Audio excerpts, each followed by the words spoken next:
podcast is part of the Sports Social Podcast Network.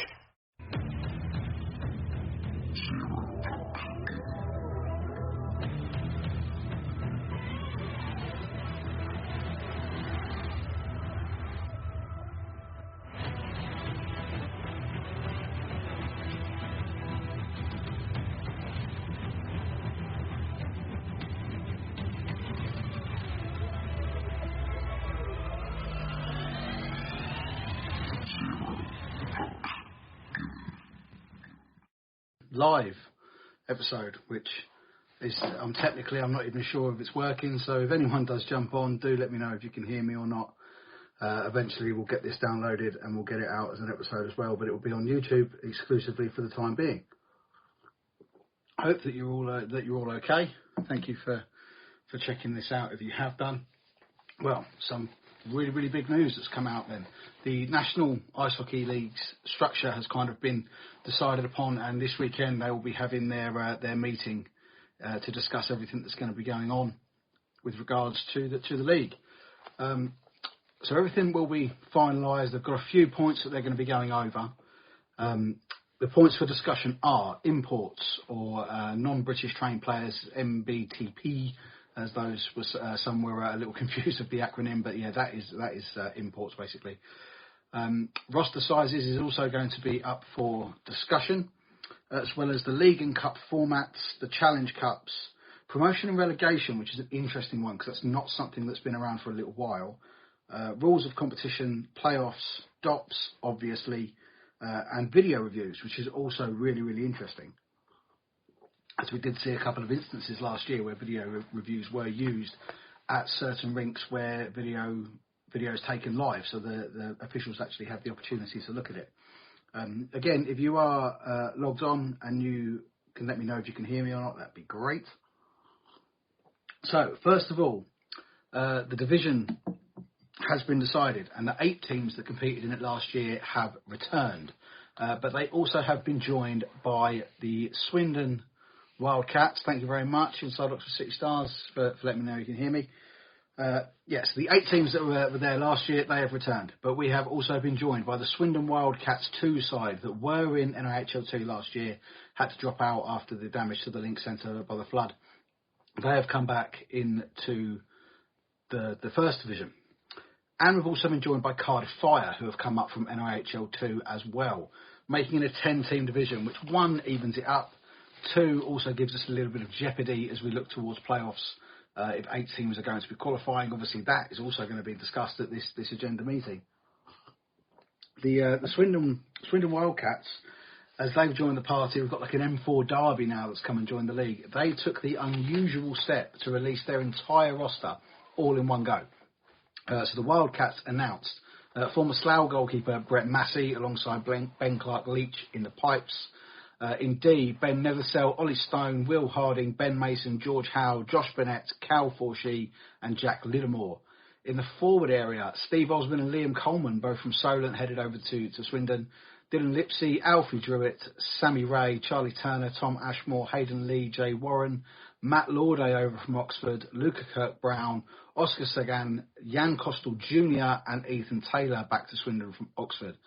A good competitive roster, and I think we'll look forward to seeing them ice in the Britton Division. I think that's going to make it a really exciting division. And then Cardiff Fire, the other team that have joined the division, they've announced Ellis Shepherd has returned as their player coach.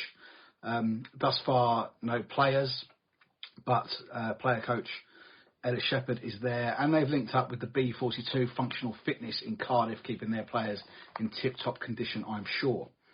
Last season's playoff champs then, the Chelmsford Chieftains, after retaining Lewis Clifford just before the end of the season, he signed on for the following year. They've also retained Jordan Lauday for 2 seasons, which, if you read between the lines, I think that might mean that Cliff is probably there for another season as well. And they've also retained Jay King, TJ Fillery, and yesterday confirmed they retained Ollie Baldock. So a good list of retentions at Chelmsford.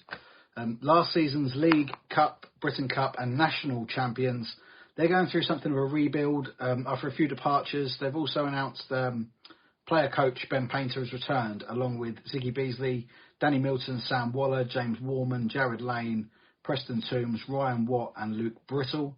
with new additions to the Streatham roster of Roman Cathcart, Harvey Steed, Brendan Bard and Aidan Doughty, adding that National League experience to that roster, which is, when they regenerate hockey moves and cycles, people have said it, for years. Obviously, Streatham have been quite dominant for the last few years. Now they're going to put this new roster together. Will that dominance continue? They're certainly putting the experience together to make it do that. Carl Lennon's Dynamos, they've also been really busy. They've announced 11 players thus far. New additions of Aaron Connolly and Lewis Colvin returning from his spell with Leeds. So Colvin back to the Moes. The returning Moes are Dan Scott, Regan Neal, Tom Saw, Ruskin Springer Hughes, James Laming, Ollie Bronneman, Mad Stone, Harrison Lillis and Joe Stevenson. They have all returned to the stables. MK Thunder have been busy with new head coach Will Fry. They've made 6 signings so far. James Cox, Charlie Conroy, the wind-up merchant Don Wellthall is back, Elliot Davis, plus Josh and Kieran Hickman. I know Kieran's a netminder coming over from roller hockey, so that'll be an interesting little one for MK Thunder. They've also announced Project Thunderstorm, which does sound incredibly interesting. There was a little thing last year about, obviously, the team, MK Thunder, kind of reformed as a charity rather than a sort of a sports team, with everything that Lauren's doing there. But they want to get the youth players through that Storm setup that's at Milton Keynes, and then they want to get them into the Thunder, and then can they get them onto the Lightning? So Project Thunderstorm has been announced, and I think that's a really, really exciting thing that's happening in Milton Keynes to get these young lads through to senior hockey. Solent Devils, they've been incredibly busy as well, getting their business done with the undeniable return of Mr. Solent. I think that was always happening. Alex Murray there as player coach on the South Coast. There's also been returns for Ryan Sutton, Aaron Taylor, Kane Russell, Dan Lackey, Callum Perella-Fox, Harry Cloutman, Rory Martin-Edwards and Connor Hutchison. Plus new names in Tom Banner, who spent some time at Oxford last year, and Jack Hops, who's left Streatham and gone to Solent. They've had, to be fair, the outgoings at Solent have been a little bit more of the interesting ones. Steve Osman, their top point scorer from last year. Liam Coleman, who's had 2 pretty successful years there after joining from Bristol. And Captain Alex Cole. Alex is going to be one of the guests quite early next season on Zero Pucks Given. He's gone to Slough, so we'll be chatting to Alex about his entire career. That's Anthony Russell, 3:30 on a Friday. What madness is this? This is the beauty of actually being like a field-based worker. I work all over the country, but I get sort of a certain finite amount of stuff given to me. But I leave nice and early in the morning, so I like getting home nice and early. And then I've always got things planned. I'm a very, very busy guy. Well, I do as I'm told, basically. So this is my little time where I can get a little bit of time for myself. But 3:30 on a Friday, some of you may have finished work early, or some of you may be Skyping off Friday afternoon, stick YouTube on the computer and jump on with our first live episode. So on to Slough Jets. They've been really busy after getting some early announcements in. Hello. My daughter's just arrived home. Hello, darling. I'm live on YouTube, actually. So thank you for joining in. Yeah. Slough got their early announcements in when they announced that a lot of their young players, Smiths had locked them in on 2-year contracts. So Jack Goodchild, the Moore brothers, and Jacob Minter as well, all locked in on 2-year contracts. They've also held retentions for Conor Redmond, Jacob Soper, Harry Hatfield, Timo Lindgren, which is a good list for them, as well as acquisitions of Brandon Miles, Ben Ely Newman, Alex Cole and Nate Gregory as well. Although I'm not 100% sure that one's gone through. I'm sure we'll see. But yeah, the Alex Cole one, when Alex comes on early September, we'll get the lowdown on everything that went down at Solent. He was obviously there a very long time, and find out all about his move up to Slough. They're looking like they're going to be really putting a force to be reckoned with next season. Obviously, they made the playoff semi-finals where they were beaten quite soundly last season. But that was all experience, I think, for the young roster that they've got. They put a young roster together, and I think they'll really, really learn from that. At the end of the day, I mean, obviously, people were there. I was there. I was commentating on the live stream. It was a bit of a spanking. They started really well, but then they kind of mentally lost the game before they physically lost it, which I think is just experience for them. So when they get in that same position again, which I'm 100% sure they will, if not this year, certainly in the coming years, they will know how to deal with it a little bit better. And I think they're the ones that everyone's looking at to say, you know what, if Streatham aren't going to be as dominant as they were, it's probably going to be Slough that are going to be putting in the domination. On to Romford then. Obviously, we all know what's been going on with Romford as a club, as a whole, going under some new ownership. I know that Anthony Russell has sort of shared a little bit of details about some of the sort of company's house and the legalities that are going down with the sale of Romford. We've seen, obviously, from this announcement, Romford Buccaneers are part of the Britton Division for next year, so they will be playing out of Romford. They've got a new junior coach there, of course, in Alan Lack. We're just waiting to hear whether that's alongside a playing role still at Chelmsford or perhaps somewhere else. But, yeah, we wait with bated breath to hear that, especially Chelmsford fans sort of holding their breath. But no players announced yet at Romford. However, one incredible departure, which I had a little bit of an early sort of knowledge about. Brindley Caps has signed pro and gone to Coventry Blaze. He signed a 3-year contract at the Coventry Blaze as well. So their new coach, Kevin Moore, looks like he's going young and homegrown to try and improve the Blaze. The Elite League's something that kind of I don't really watch a great deal of. When I do watch it, I can kind of see that it flits, really.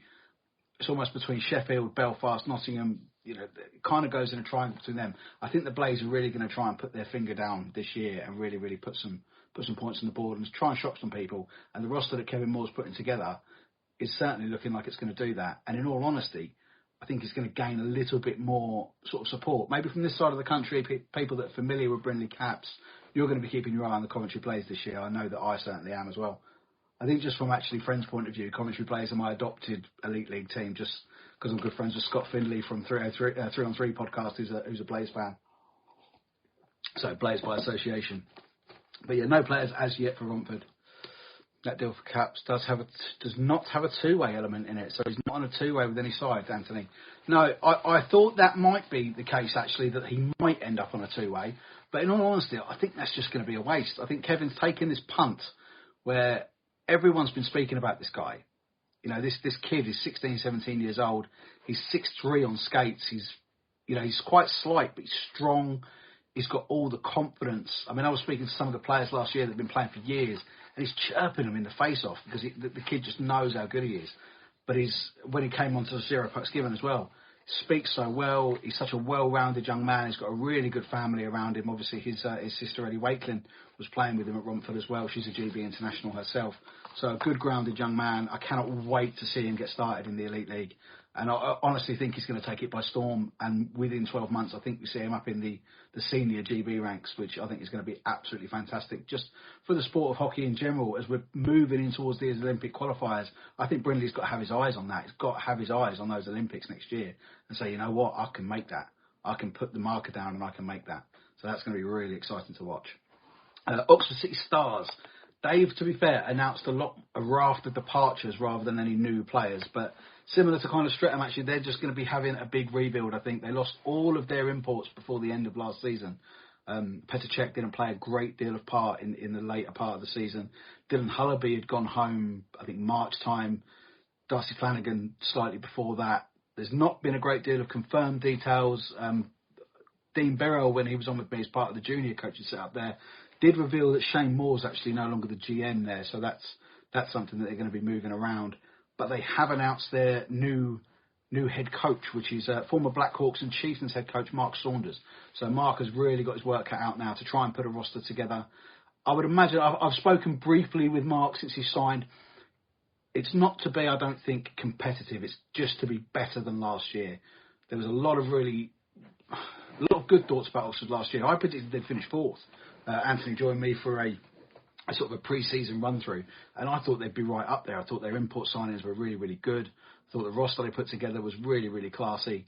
Everything they were doing on their social media was absolutely spot on.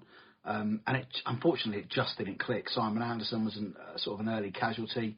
Shannon Taylor then came in. You know, they had moments. You know, the night when they beat Streatham at home, I'm sure is a night that none of them are ever going to forget, players and fans alike. So they had moments. Next year, it's going to be about getting solid. You know, if they're going to take defeats, which, you know, everyone's going to take defeats, don't take heavy defeats. When you're in the good moments, make sure you work hard enough to try and get some points on the board, score some goals. That crowd that's been at Oxford over the last couple of years has just gone up and up and up and up. So they're just, they're just going to have to put a little bit of hockey together to try and keep that crowd in. And I then really think that they will start to get a little bit further forward.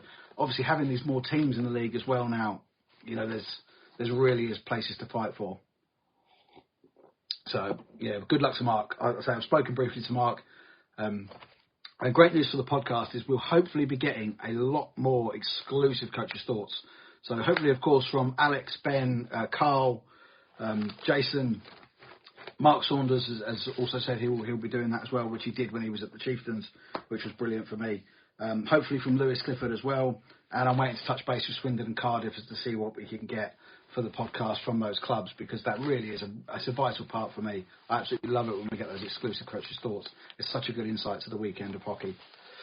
So the meeting then is due to discuss quite a few points. The import rule is the first one. I see a few people on Twitter were struggling with the acronym of NBTP, non-British trained players, or imports. So last year it was up to 3. You could have 3 imports in your roster. You could have as many on the ice at any one time as you wanted. I think you could actually have more than 3 in your roster, but only 3 dressed. I know Oxford had 4 towards the end of the year when they signed Jan Kostel Senior, but only 3 dressed at any one time. The rule, I think, I wouldn't mind it going back to 2 imports. I don't see that being a problem for a lot of the teams. Not many took up the full allocation of 3. It's having more than 1 on the ice at any one time. That I would really like to see stay. That's what hampered Chelmsford, really. When Petr Cech was playing in goal for Chelmsford, it meant that Sasha Maltsev couldn't get a great deal of ice time. Wasn't an issue when he went to Oxford Cech. You could have Cech, Hullaby and Flanagan all on the ice at the same time. So that part of it, I would like to see stay. As far as I'm aware, they are just D1 and D2. The National hasn't actually been mentioned in that post. I know it's been sort of queried for a little while that the National actually kind of want to break away and be on their own, whether they become sort of like an Elite League 2. But yeah, from the post that England Ice Hockey have taken out today, it only really seems to be about D1 and D2 in the north and in the south. So yeah, as far as we know, nothing being discussed for the NIHL, pardon me. The other thing they're going to be discussing is roster sizes. Yeah, as Anthony just confirms there, the National's doing its own thing. Roster sizes, then this may increase, it may even decrease slightly, perhaps down to 18 of what you can have dressed on the evenings. I've seen someone sort of poke a little bit of banter that they can already predict that MK are only going to be taking 8 to Cardiff on a Sunday evening, but it's as Anthony says there, yeah, a lot of moving parts in the National. But D1 and D2 are all getting together this weekend. But it's good to see that they've actually got around it quickly. You know, the Cardiff Canucks, that was kind of whispered a long time ago, but then we knew quite quickly they were going into the 2. The Swindon Wildcats rumour sort of came out 2-3 weeks ago, and then bam, it was confirmed really quickly that they were going to be joining the Britton Division. And then obviously we kind of knew Cardiff Fire would be coming up because you couldn't really have 2 Cardiff teams in the same league, playing out in that same arena. The other thing that's going to be being discussed is the League and the League Cup formats. Now, having 10 teams in the Britton Division, I think is actually going to change the league format slightly. Last year with 8, every team played each other home and away twice. I can see that changing. We did have the Britain Cup last year, so we had the League Cup, which the first few fixtures in the league, so the first home and away fixtures were taken as the Britain Cup group stages, and then we got the semi-finals from there. I think that will continue the same. Possibly if they keep the Britain Cup, or the League Cup could become a separate entity and you will only play each other in the league home and away once. So you play each other twice in retrospect, home once, away once. That's how, for me, that's how I see it going, just purely because if you're going to go 10 teams and you're playing each other 4 times, it's a 36-game league season. If you're putting a cup in on top of that as well, plus playoffs, I think you're looking upwards of a 63 or 62-game season, which I just don't think is going to be viable, not for everyone, particularly teams that are not the first team playing out of their rink. That's going to be a struggle for them. I mean, for instance, now you've got 2 Cardiff teams in the NIHL conferences, plus the Cardiff Devils in the Elite League. It's going to be a lot of planning to try and get that in there. So, yeah, when they do discuss that league structure, I can see it going back to just playing each other home and away. and then adding a cup in there as well, just to sort of pad the fixture out. There was a few weekends last weekend where teams had weekends off. There was, I think Streatham had a sort of a period of 2 weeks off. Solent had a period of 3 weeks off at one point. We obviously missed a week with the tragedy of Adam Johnson, which that resulted in Solent and Slough, playing on a Wednesday night, which I thought was really interesting. And it gave Solent something almost unprecedented at our level, which was a 6-point week when they beat Slough at the Hangar. 2 divisions play teams in a division twice, then a couple crossover. Oh, hello, Rod. Yeah, Rod's in from the States.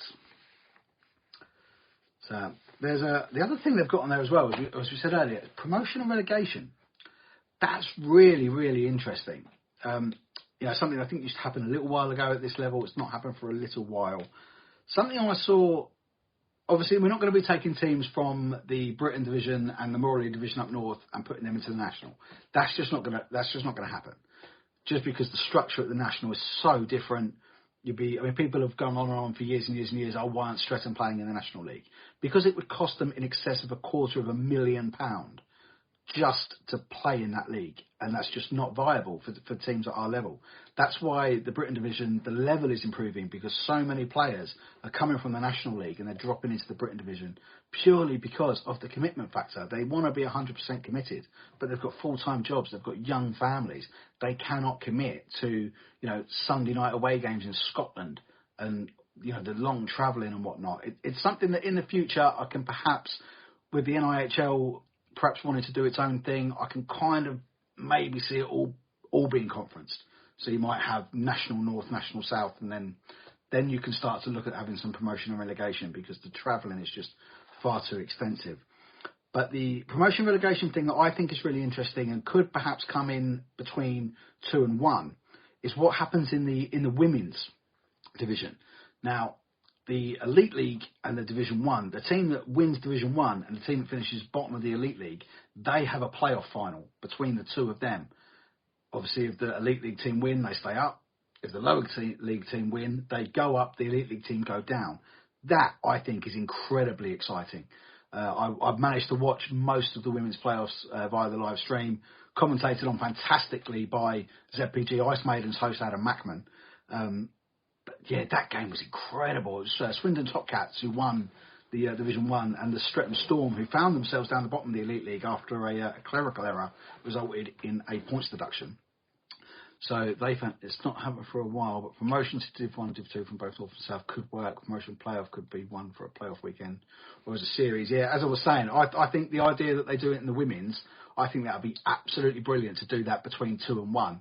The only potential issue there is that you don't really want 2 teams from the same rink in the same league. That, I think, if, for example, if you've got the, Chelmsford Warriors, are they going to come up and play in the same league as the Chieftains, or the Mustangs as the Dynamos, Blackhawks as Redhawks, so on and so forth? Is that something that they want to avoid? Is it something they can get around? Maybe with having the similar amount of teams in both leagues, and you're only playing each other home and away once and twice rather than 4 times, it's something that could work. But it's just an interesting conversation and something else to add to playoff weekend. And because playoffs is also going to be, discussed there, because they did try something last year that I thought was incredibly successful, where they made the playoff final was Division 1 and Division 2, both in the North, both in the South. So South 1 and 2 were at Ali Pally, North were up at Ice Sheffield. I think they were fantastic weekends. It's a lot of hockey to get into one weekend, so not everyone's entirely, excited about a 10:30 a.m. face-off. But that is what it is. If you're going to put 4 games of hockey in on one day and you're going to ice cut after every period, there's only so many hours in the day. So that's got to be up for discussion. I'm not entirely sure what the clubs are really up for. A lot of the people I've spoken to, I spoke to them last year, the likes of Ben Painter, Connor Redmond, but sort of the top of the captains and the coaches of the players from the Britton Division, they would prefer to go back to the series, where they will maybe have a home and away, maybe even a 3-game series to make the playoffs that. And I know the owners probably like that, because obviously having a playoff weekend, you're missing out on a full barn. So you're missing out on all of that income coming in. But yeah, the promotion relegation idea I think is really interesting, and it's something that's definitely worth discussing. From a financial point of view, if it helps the game grow financially, then absolutely, I think we should be getting it done. So then, rules of competition, they're going to be discussed. Obviously, there might be different rules for how many games you have to play in the league to be playing in the playoffs, X, Y, Z. I know we had a little thing with that with Harry Aitken at Streatham because he'd not played many league games. That was all taken care of. I know from speaking to Dawn at playoff weekend that they did everything by the book. They got a few little jabs online, but from what they did everything right, and Henry was able to play.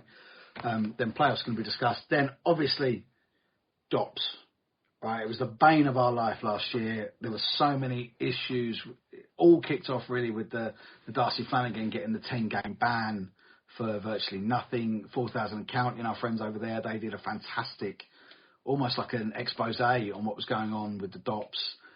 We were told that it was going to be reformed after England Ice Hockey formed from the English Ice Hockey Association, that DOPS was going to be changed, the way it was going to work was going to be changed. Hopefully there's going to be some ex-players, ex-officials involved so that they can try and get some of these decisions just a little bit better. Because as I've discussed on the podcast last season, I witnessed incidents where I thought, Jesus, looking at what bans have been given out, we could be getting a really, really heavy ban, for that.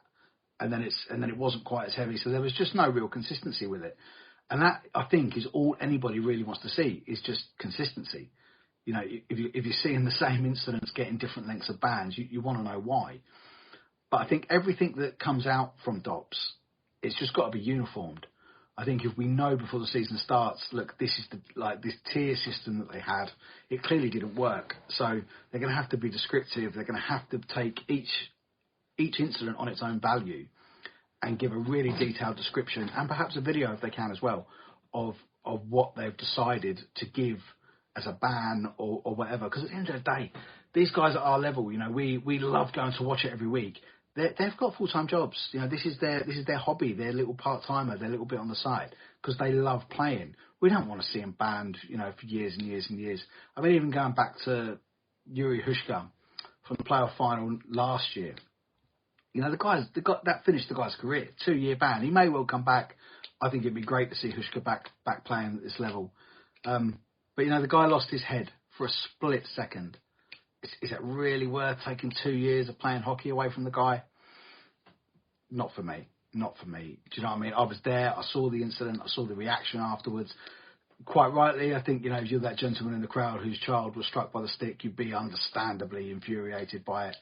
It was all discussed afterwards. I think it was all dealt with. But, yeah, we don't want to see these guys missing 10 games, 15 games, 20 games for, really, really bog standard stuff. I remember we had the battle on the high road last year, the dark night between Invicta Dynamos and the Streatham Redhawks, where, multiple bans, a brawl at the end of the first period where, some things that people have seen and weren't perhaps punished, and then there was some quite extensive punishments from things we hadn't seen. I know Josh Martin's ban was actually reduced, and he was back for the end of the season after serving 13 games, I think, of a 20 game, but it was reduced to 10 had he already served 13. Again, I've not seen the incident. I've spoken extensively to Chris Beale about it from Streatham. If you're saying 20 games, I'm expecting the guy literally to be pulling the geezer's pants down and spearing him from behind to get 20 games. So I'm not entirely sure that's what happened. So again, we just want to see consistency. And we want to see, me and Lewis Clifford discussed this towards the end of last season. It's, young guys might still be playing under 18s and playing seniors. I think it was Eden Rolfe at Chelmsford got a ban playing for under 18s and couldn't play for the senior side for 4 months because they don't have enough games at under 18s for him to complete that ban. That's where the sense has got to come into it. So what are we teaching our young kids if we're not letting them play hockey? That's not going to learn the lesson of doing these things that DOPS are standing on and saying, look, we don't want this in our game. You know what? There's a lot in the game that people might say they don't want in the game. The fighting, the physicality and whatnot. Look, it's part of the game. You're not going to get rid of it. You just got to manage it. So there's no point trying to eradicate a lot of this behaviour, that these guys have grown up. A lot of the guys that are playing now, they've grown up with the game being like this. You can't eradicate it. You've just got to manage it. And you've got to manage it in a way that says, look, just calm down. Not, don't ever do that again. We're going to ban you for 10 games. Just manage it, because we don't want to see these guys banned. We want to see our players playing, and they want to be playing. You don't want it. At the end of the day, what you're going to do is you're going to take these guys and girls potentially that love playing this game, and they're going to do something where they're going to lose their head for a split second, and they're going to say, you know what, 20 games, you're done. And they're going to say, you know what, I don't play this game anymore. That's not going to get our sport go anywhere. So hopefully that will all change and that will all go. The last bit on the meeting agenda is video reviews. This is really interesting because I think it's something that we've got to look at. A lot of the teams now are videoing their games, but of a certain quality. Obviously, you have to video it for the purposes of the Department of Player Safety, so that the England Ice Hockey could do. I'll say as a devil's advocate, let me see if I can keep that message up, mate. Physicality is not what they're trying to eradicate. What they're trying to get rid of is people not taking responsibility for reckless behaviour. I absolutely agree with you, Anthony, on that. Yeah, absolutely agree with you. But it's the reckless behaviour when... This is where it's such a funny one, because, you know, there are players that we saw last year that were guilty of it time and time again. And even in the same game, over and over again in one game, and not getting sufficient enough punishment for it. And then you'd see a player lose his mind for a split second and be punished for half a season. That's where I just think it needs to be all under this one umbrella of people that know the game. That's the really, really important bit. The people that are making these decisions need to know the game and understand the game better than has been from last year. From what I understand, DOPS last year was one man. And even if that one man is a former player or a former ref or he's just a non-executive board member, nobody can do that job on their own. Absolutely nobody. And it's not a job I would want to do. But if it's a team effort, I'm sure they can get it right. And sort of moving in, I say, back to the video reviews, DOPS is going to be a massive part of that. I know there was issues last year with certain goals. I think at Invicta there was a couple of goals that were scored. One had gone sort of through the net, so they weren't entirely sure. Looked at a video, saw that it had gone between the pipes, so it was given. There was another one that actually hit both posts, didn't cross the line, and the goal was still given. So the videos reviews, they are quite important. But I do think it's really important that the teams are videoing the games to a decent quality, because that for me is the best way to grow it. The stuff that's been happening, you know, from playoffs, looking into the men's and the women's, the live streaming was was phenomenal. And through the Ticket Code platform, you can watch it on the actual television. I know that the South Finals, we had people down in Kent in pubs. It was being watched in pubs, which is incredible. And that's just the best way to grow it. Hopefully with Cardiff Fire coming in, using the rink in Cardiff, they should really have the facilities there to stream their live games. Same with Swindon, obviously having a National League team. Hopefully they will be able to stream their home games as well. It's something I think all the clubs should look into. It's from what I actually witnessed of being part of the streaming team for the South Finals. You know what? I've been banging on about it for ages. It's not actually quite as easy as I thought it was. There's quite a lot to it. You're looking at possibly to have 3 minimum really good volunteers willing to sort of do it. But once you've got that, you've got the equipment and you've got the volunteers, then you've got no excuse. It's something I'm really, really hoping to try at least one game this year. Not entirely sure where as yet. I'd like to try and stream a game through the Zero Pucks Given YouTube channel with, you know, commentary, with a scoreboard, with the clock, just to sort of see if it can be done that easily. And then I can kind of say, you know what, we haven't really got an excuse. We can get our games out there, even if it's free to start with, until the product is right, and then you can start charging for it. But that's the best way to grow the game. Most of the rinks in Division 1, they're pretty full every week. You know, Chelmsford's full every week, Invicta's full every week. Streatham get a massive crowd down on the high road there. Oxford's crowds are building. Romford are obviously a second team, but they still do quite well, getting a lot of crowds in there. I'm sure that Swindon and Cardiff will get good numbers, particularly as Swindon didn't have a second side last year after the damage to the Link Centre. But they kind of always have to appreciate that the people that want to come, they want to come every week, but they might just not be able to make it because of X, Y, or Z. If they've got the option to watch it live, it's not going to stop people coming to the rink. It's just for the people that can't make it. Everyone's still going to flood because the people that watch the sport absolutely love this sport. Well, that's it. That's the agenda that they're going to be running through. It's really interesting times. It's been really great to see announcements from all the clubs. Most of them have been really, really good at like a little tease here and there and then announcing their players, which has been fantastic to see. As a Chelmsford fan, it's great to see, a few retentions. We're waiting to see a few more. It's just that sort of exciting time of year when you find out what's going on in the league that you love watching. So thank you everybody for logging on and sort of watching my first ever live episode. It's something I've got a little bit more comfortable with talking live now. I was a little bit sort of dubious before we did the commentary on the playoff finals.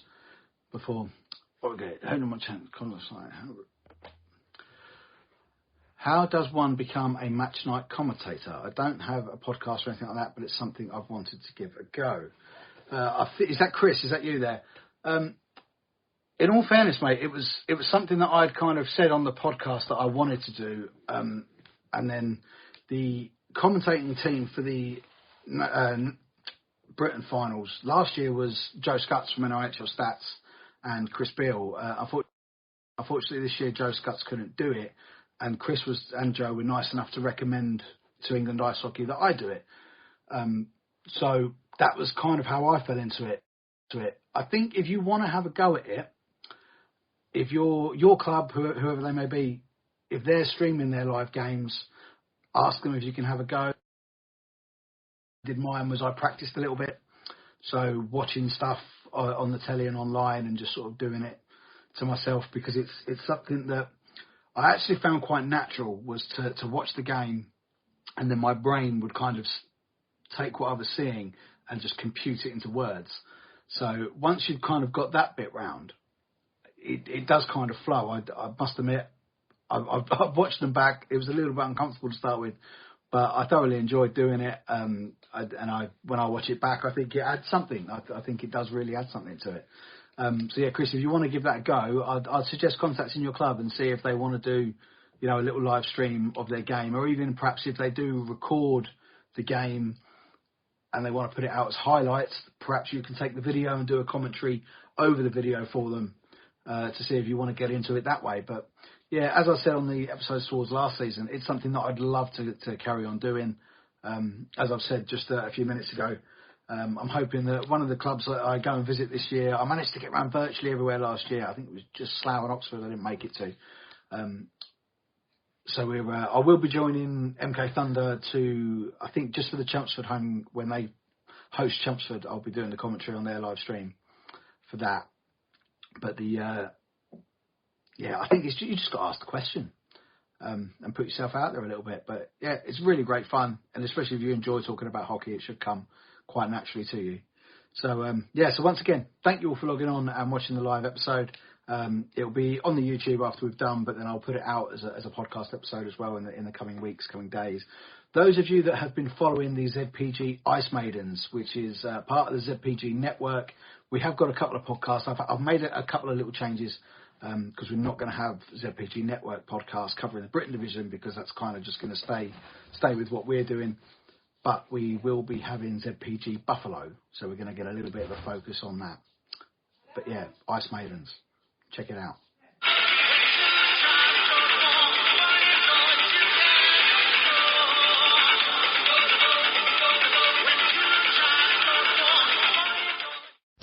Sports Social Podcast Network.